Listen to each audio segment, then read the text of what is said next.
नमस्ते विद्यार्थी मित्रांनो, 2024ची पोलीस भरती प्रक्रिया पार पडली आणि त्या पोलीस भरती प्रक्रियेमध्ये कशा पद्धतीचं मेरिट लागलं होतं याबद्दल आपण चर्चा करतोय।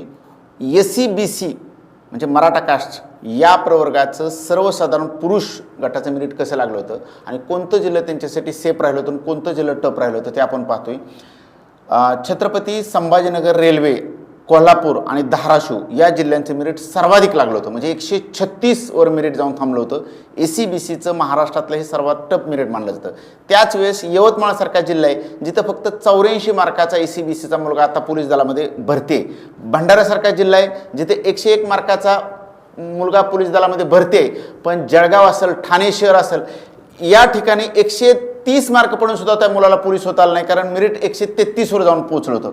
बुलढाण्यासारखा जिल्हा असेल जिथे 132 वर मेरिट जाऊन पोहोचलं होतं, पण त्याच वेळेस वर्धासारखा जिल्हा असेल जिथं फक्त 104 वर मेरिट आलं होतं। ही मेरिटमधली तफावत समजून घ्या। काही जिल्हे आहेत की 130 पेक्षा मेरिट जास्त लागलं होतं, म्हणजे धुळेसारखा जिल्हा आहे, बीडसारखा जिल्हा आहे, नागपूर शहरसारखा जिल्हा आहे, छत्रपती संभाजीनगर शहर असेल, मुंबई असेल, जालना असेल, यांचं मेरिट 130 क्रॉस झालं होतं।